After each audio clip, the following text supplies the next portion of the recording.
So, what we're doing today is not easy work. So, I want you to make sure you're trying your best and really, really thinking about what you need as a reader. Remember, your teachers are not right next to you to help you with this goal.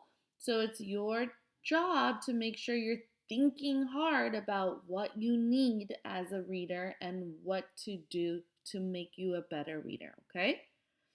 Today, I want to teach you that readers stop and think about their reading work. They ask themselves, do I need more work with fluency? Do I need more work with understanding literary language? Or do I need help tracking the stories I read? Then they set goals and they work towards them. So let's look at the things that we've already learned together. We've learned that readers should make their reading fluent. Say fluent. Yeah, that means we don't sound like robots, right? We have to make sure that we're understanding literary language. That means that the special language that authors are using, we pay attention to it and we understand, or at least try to understand, what they mean with that language, okay? And recently, we've been practicing keeping track of longer books. That means that when we read chapter books, we make sure we know the whole story and not just parts of it, right? Or when we're reading a book, we're thinking about what's really, really important. After you watch me do it, I'll give you a chance to look at the charts yourself and think about what you need as a reader. But first, I want you to watch me use the charts to help me think about my reading work. I'm going to practice with this book, Happy Like Soccer. And I know that we haven't read it yet, but we'll get to read the beginning and you'll get to see me try this work. Okay, really quickly, this book is about a girl named Sierra. This is her here. And she loves soccer. But then there's also some things that make soccer hard for her. Okay, so let's look at the first page. Right away, I see literary language. Thumbs up if you see it too. Yeah, shiny girls, right? I know that the author is not really calling the girl shiny.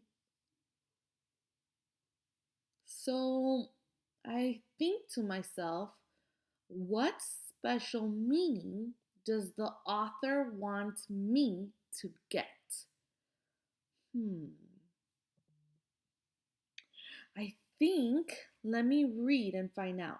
Nothing makes me happy like soccer.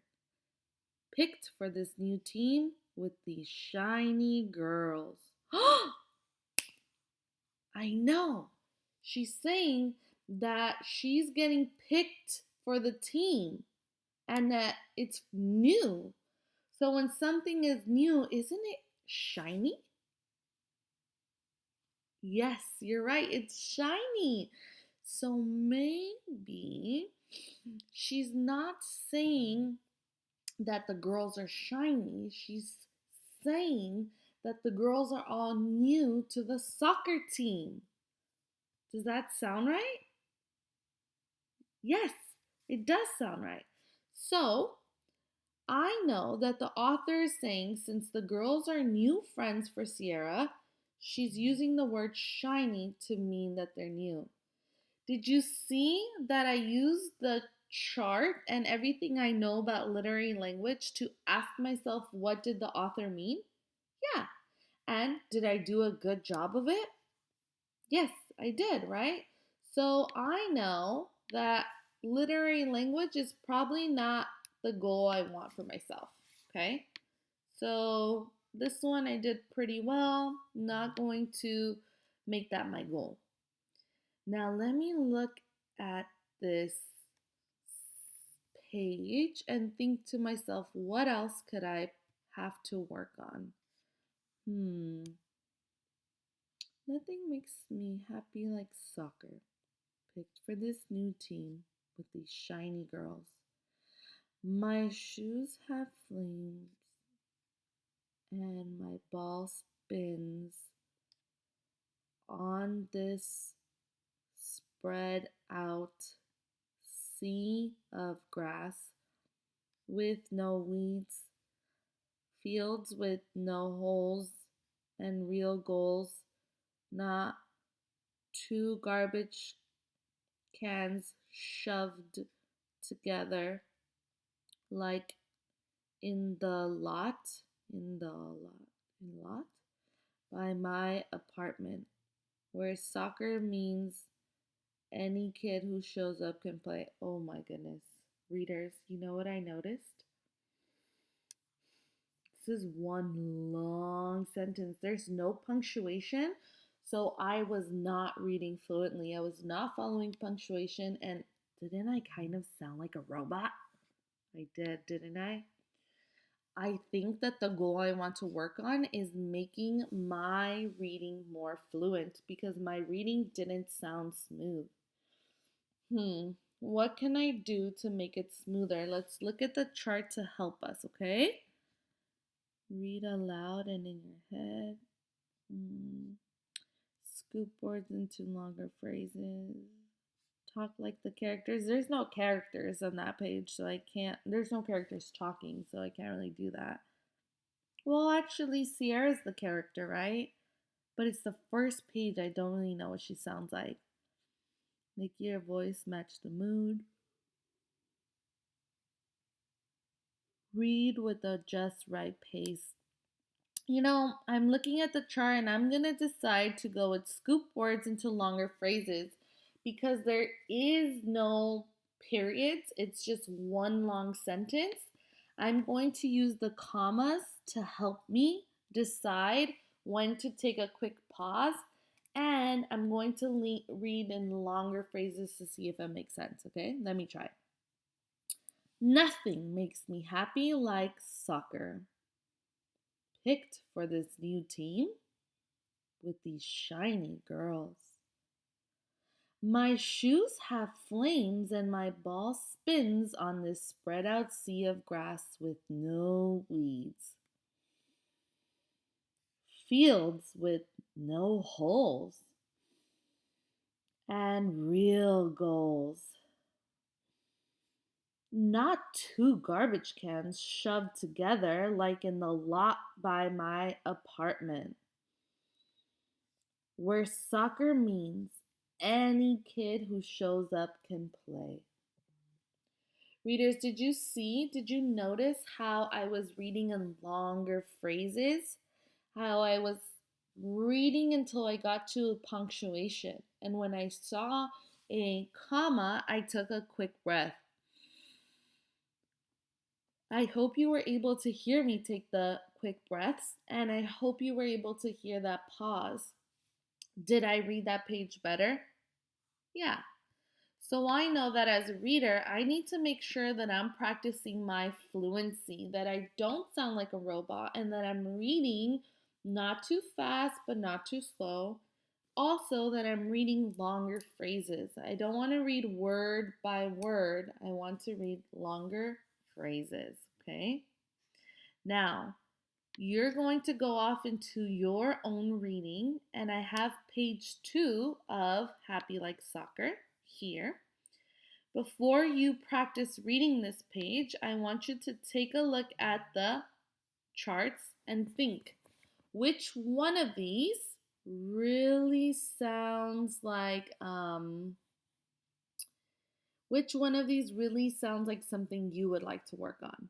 So we don't really have a long book we can keep track of and practice together right now.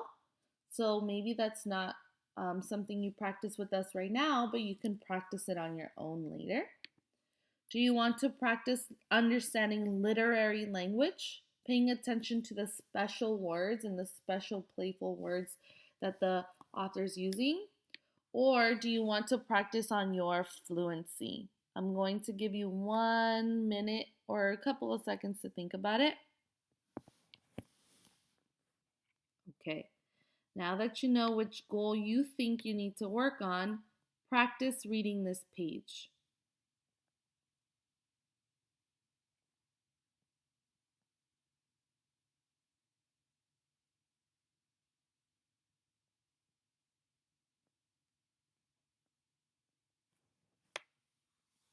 And I'm going to pause you there. Did you still think that's the right goal for you? Whichever one you chose, does it still feel like the right one? If you said yes, then awesome. I'm going to give you a couple more seconds to practice it. If you say no, I think I need to try a different goal, then you can switch it now. Because remember, only you know what you need practice at.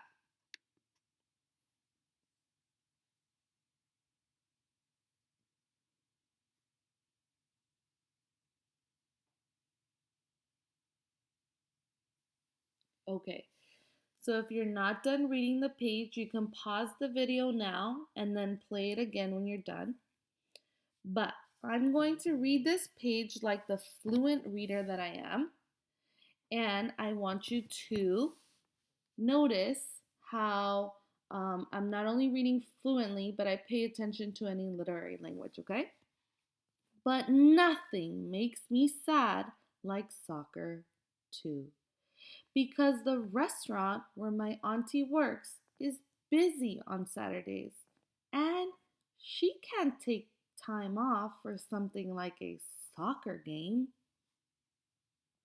So the author is saying here that Sierra is sad because her auntie that she wants to come to the soccer game can't come, right? So, readers, what we practice today is making sure that we are paying attention to what we do well, but also paying attention to what we need to work on because then you can actually work on it, okay? And I want you to now practice this in your own books. Remember, if you need help or you want to talk to one of your teachers about your reading goals and how to meet them, you can always give us a call or leave us a comment on Google Classroom.